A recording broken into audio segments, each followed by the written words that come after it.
Hello বন্ধুরা, আবারও স্বাগতম তোমাদের আমার চ্যানেলে অন্ধকার গল্প এ, যেখানে গল্প শুধু গল্প না, যেখানে গল্প মানুষের নাড়ির সাথে কথা বলে।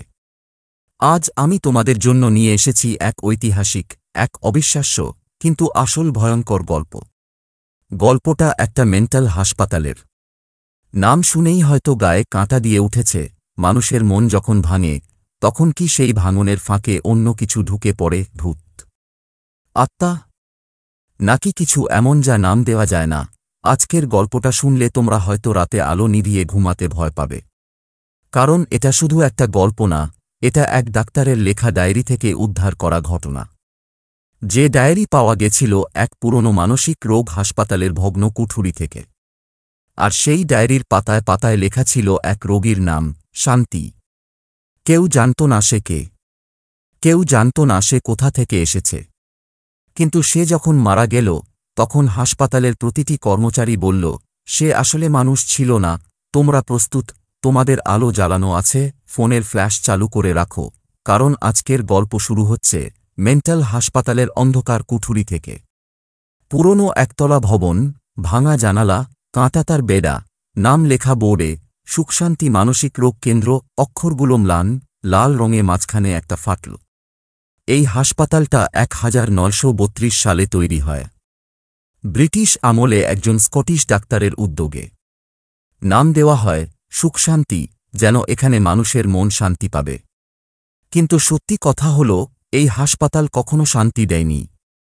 এটা ছিল এক মানসিক কারাগার, যেখানে রোগীদের বাঁধা হতো, চিৎকার করা হতো, বৈদ্যুতিক শক দেওয়া হতো, আর যারা অসুস্থ ছিল না তাদেরও ঢুকিয়ে দেওয়া হতো শাসন করার জন্য। স্বামী স্ত্রীকে নিয়ন্ত্রণ করতে, পরিবার তাদের সম্পত্তি নেওয়ার জন্য, এমনকি কাউকে বিয়ে করতে না দেওয়ার জন্য মানুষকে ঢুকানো হতো এখানে। 1971 সালের পর থেকে হাসপাতালটা আরও ভয়াবহ হয়ে ওঠে। বাংলাদেশের স্বাধীনতার পর কাজের ঘাটতি, টাকার অভাব, চিকিৎসা ব্যবস্থা শূন্য। রোগীদের খাওয়ানো হতো মাছের মাথা আর ভাতের গুঁড়া। আর যারা অসুস্থ ছিল তারা মাটিতে ঘুমাত, দেয়ালে লিখে ফেলত নিজেদের মনের কথা, আমি পাগল না, আমাকে ছাড়ো, আমার মা আমাকে খুঁজছে। 1998 সালে হাসপাতালটা বন্ধ হয়ে যায়। সরকার বলে আধুনিক মানসিক চিকিৎসার নতুন কেন্দ্র খোলা হবে, কিন্তু সেটা কখনো হয়নি। আর সুখশান্তি হাসপাতাল ধীরে ধীরে ধ্বংসস্তূপে পরিণত হয়। বনের মধ্যে ঢাকা পড়ে যায় গাছলতায়। স্থানীয় মানুষ বলে সেখানে রাতে আলো জ্বলে, কিন্তু কেউ নেই। রোগীদের চিৎকার শোনা যায়, কিন্তু কেউ নেই।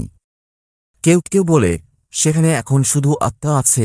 পুরনো ফটো, একজন মাঝবয়সী ডাক্তার, চশমা, সাদা কোট, চোখে ক্লান্তি। পাশে একটা মেজের উপর খোলা ডায়েরি। 1987 সালে এক তরুণ ডাক্তার নিযোগ পায় সুখশান্তিতে। নাম তার ডাক্তার অরূপ চক্রবর্তী। তিনি মানসিক রোগে পিএইচডি করেছেন কলকাতা থেকে। তার লক্ষ্য ছিল এই হাসপাতালকে আধুনিক করা। কিন্তু যখন তিনি প্রথম দিন ঢুকলেন, তখন তার চোখে পড়ল এক মহিলা রোগী, দীর্ঘ কালো চুল, ফ্যাকাশে মুখ, চোখ দুটো যেন গভীর কুঁজো। সে কোনো কথা বলছিল না, শুধু হাতে একটা খাতা চেপে ধরে আছে। কারা জানে? কেউ না। রেকর্ডে শুধু লেখা, নাম শান্তি, বয়স অজানা, রোগ ক্যাটাটনিক স্কিজোফ্রেনিয়া। ডাক্তার অরূপ তাকে দেখে অবাক হন, কারণ তার মুখে কোনো রোগ নেই, শুধু এক অদ্ভুত শান্তি, যেন সে কিছু জানে কিন্তু বলছে না। প্রথম সপ্তাহে ডাক্তার অরূপ তার সাথে কথা বলার চেষ্টা করেন, কিন্তু সে কোনো উত্তর দেয় না। শুধু একদিন সে হঠাৎ বলে উঠে, তুমি তো আমার নাম জানো না। আমি শান্তি না। আমি সে ডা অরূপ তাকে জিজ্ঞাসা করেন, তুমি কে? সে হাসে, এক অদ্ভুত হাসি, যেন মুখ না খুলে হাসছে। তারপর বলে, আমি এই হাসপাতালের প্রথম রোগী। আমি এখানে মারা যাইনি, আমি এখানে জন্মাইনি, আমি এখানে আছি। সেদিন থেকে ডাক্তার অরূপ তার ডায়েরি লেখা শুরু করেন। প্রতিদিন রাতে ঘরে বসে লিখতেন, 12 মার্চ 1987, শান্তি আজ আবার কথা বলল। সে বলল, তুমি যদি রাত 12টায় বেসমেন্টে যাও, তুমি দেখবে আমার আসল মুখ। 14 মার্চ 1987, আমি গেলাম। দরজা ভাঙা ছিল, ভিতরে কালো আলো। কিন্তু আমি শুনলাম কেউ হাসছে আমার পিছনে। আমি দৌড়ে বেরিয়ে এলাম। কেউ ছিল না, কিন্তু দেয়ালে লেখা ছিল, শান্তি এসেছে, লাল রঙে, যেন রক্তে। 17 মার্চ 1987। শান্তি আজ আমার ডায়েরি দেখেছে। সে হাসছিল। তারপর বলল, তুমি লিখছ, কিন্তু আমি পড়ছি। আমি সব পড়ি। আমি সব জানি। ডাক্তার অরূপ ভাবলেন, এটা তো শুধু মানসিক রোগ। কিন্তু তারপর ঘটনা ঘটতে থাকে। অন্ধকার সিঁড়ি, ধুলো জমা ফ্লোর, পুরনো স্ট্রেচার, ভাঙা ফ্লাস্ক। 1987 সালের 21 মার্চ। ডাক্তার অরূপ রাত 11:45 বেসমেন্টের দিকে রওনা হন। হাতে টর্চ, পকেটে রিভলভার। সে জানে এটা পাগলামি, কিন্তু তার মধ্যে এক আকর্ষণ আছে। যেন কেউ ডাকছে। বেসমেন্টে ঢুকে সে দেখে সব ঘর খালি, কিন্তু একটা কক্ষে আলো জ্বলছে। সে ধীরে ধীরে ঢোকে। ভিতরে একটা পুরনো মিরর। আয়নায় তার নিজের প্রতিবিম্ব। কিন্তু হঠাৎ তার প্রতিবিম্ব হাসে। সে হাসেনি। সে পিছনে তাকায়। কেউ নেই। আবার আয়নার দিকে তাকায়। এবার তার প্রতিবিম্বের চোখ লাল, মুখ বিকৃত। আর পেছনে দাঁড়িয়ে এক মহিলা, চুল ঝুলে পড়ছে, চোখ নেই, মুখ খোলা। সে চিৎকার করে দরজা খুলতে যায়, কিন্তু দরজা বন্ধ। আর তখন আয়না থেকে এক কণ্ঠ বেরোয়, তুমি আমার গল্প লিখবে। তুমি আমার ডায়েরি লিখবে। আমি তো আগেই লিখেছি। সে মাটিতে পড়ে যায়। আর যখন চোখ মেলে, তখন সকাল 8টা। সে বেসমেন্টে না, তার ঘরে। কিন্তু তার ডায়েরির পাতায় লেখা, আমি তোমার ডায়েরি নিয়েছি। এখন আমি লিখব। হাতের লেখা আলাদা, কিন্তু শব্দগুলো তার ডায়েরির মতো। পুরনো ফটো, 1930-এর দশকের এক মহিলা, সাদা শাড়ি, চোখে আতঙ্ক। লেখা, মিসেস শান্তি রায়, 1933। ডাক্তার অরূপ হাসপাতালের পুরনো আর্কাইভ খুঁজতে শুরু করেন। 1933 সালের এক রেকর্ড পান। সেখানে লেখা, মিসেস শান্তি রায়, বয়স 28, বিবাহিত। পাগলামির লক্ষণ, স্বামীকে খুন করার পর বলেছে সে নিজেই তাকে মেরেছে। কিন্তু পুলিশ খুনি পায়নি। শান্তি বলেছে, আমি না, আমার ভেতরের আমি মেরেছে। তিনি এখানে ঢুকেছিলেন 1933-এ। কিন্তু রেকর্ড বলে তিনি 1934-এ মারা গেছেন। অটোপসি রিপোর্ট, মৃত্যুর কারণ, হৃৎপিণ্ডের ক্রিয়া বন্ধ। কিন্তু দেহে কোনো ক্ষত নেই। কিন্তু ডাক্তার অরূপ যখন তার কক্ষ খুঁজেন, তখন দেখেন সেই কক্ষের দরজায় লেখা, শান্তি, আর ভিতরে একটা খাতা। সেটা তার নিজের ডায়েরি না। সেটা একটা পুরনো ডায়েরি। 1933 সালে শুরু। প্রথম পাতায় লেখা, আমি শান্তি রায়। আমি এখানে আটকা। আমার ভেতরে কেউ আছে। সে আমার কথা বলে, আমার চোখ দিয়ে দেখে, আমার হাত দিয়ে লেখে। সে বলে, সে আমি তাকে বাইরে বের করতে পারব না। সে আমাকে খেয়ে ফেলবে। পরের পাতায়, আজ সে আমার স্বামীকে মেরেছে। আমি দেখেছি। আমি চিৎকার করেছি। কিন্তু আমার মুখ দিয়ে কোনো শব্দ বেরোয়নি। সে হেসেছে আমার মুখ দিয়ে। 1934, 12 জানুয়ারি। আমি মরতে চাই, কিন্তু সে আমাকে মরতে দেয় না। সে আমাকে বাঁচিয়ে রাখে। কারণ আমি তার বাড়ি। আমি তার বাড়ি। আমি তার শরীর। আমি মরব না, কারণ মরলে সে বেরিয়ে আসবে। আর তখন সে আরেকটা শরীর খুঁজবে। আর তুমি যে এই ডায়েরি পড়ছ, সাবধান। সে এখনও এখানে আছে। সে আমার নাম নিয়ে ঘুরছে। সে তোমাকে ডাকবে। ডাক্তার অরূপ বুঝতে পারেন, শান্তি আসলে এক মহিলা না। শান্তি হল সেই অন্ধকার আত্মা, যে মানুষের মধ্যে ঢুকে যায় যখন মন ভাঙে। যে নাম নেয়, আকৃতি নেয়, কিন্তু আসলে কিছু না। এক অস্তিত্বহীন অস্তিত্ব। ডাক্তার অরূপ তার ঘরে ডায়েরি লিখছেন। ঘড়িতে রাত 11:59, 1987-এর 30 এপ্রিল।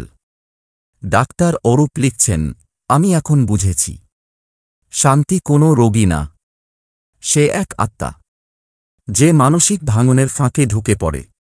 সে আমার ডায়েরি পড়ছে, সে আমার কথা শুনছে, সে আমাকে ডাকছে।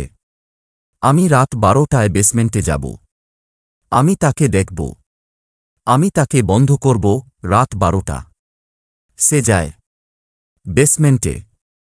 আয়না আবার জ্বলছে, সে সামনে দাঁড়ায়, আয়নায় তার প্রতিবিম্ব। কিন্তু তারপর ধীরে ধীরে প্রতিবিম্ব বদলায়, চোখ লাল হয়, মুখ বিকৃত হয়। আর তখন আয়না থেকে বেরোয় এক মহিলা, চুল ঝুলে, চোখ নেই, মুখ খোলা। সে ডাক্তার অরূপের দিকে এগিয়ে আসে। ডাক্তার অরূপ বলে, তুমি শান্তি না? সে হাসে। তারপর বলে, আমি শান্তি, আমি সবসময় শান্তি। আমি তোমার মনের শান্তি, আমি তোমার পাগলামি, আমি তোমার ডায়েরি, আমি তোমার গল্প। সে ডাক্তার অরূপের গলা চেপে ধরে। কিন্তু হঠাৎ ডাক্তার অরূপের চোখ খোলে। সে তার ঘরে, সকাল 7টা, তার ডায়েরি খোলা, পাতায় লেখা, আমি ফিরে এসেছি, আমি তোমার ভেতরে, আমি তোমার ডায়েরি লিখব, আমি তোমার গল্প বলবো। আমি শান্তি। 2005 সাল। এক তরুণ ছাত্র ক্যামেরা নিয়ে হাসপাতালে ঢুকছে। তার নাম রাফি। 2005 সালে এক তরুণ ছাত্র রাফি ডকুমেন্টারি বানাতে আসে সুখশান্তি হাসপাতালে। সে ভাঙা কুঠুরি খুঁজছিল। হঠাৎ এক কক্ষে একটা পুরনো বাক্স পায়, ভিতরে 2টো ডায়েরি, একটা ডাক্তার অরূপের, অন্যটা শান্তি রায়ের। সে ডায়েরি পড়ে, ভয়ে কাঁপছে। কিন্তু তারপর এক পাতায় দেখে, রাফি, তুমি আমার গল্প পড়ছ, আমি তোমাকে দেখছি, আমি তোমার পিছনে, আমি তোমার ভেতরে, আমি শান্তি। সে দৌড়ে বাইরে বেরোয়, কিন্তু তার ক্যামেরা ফেলে আসে।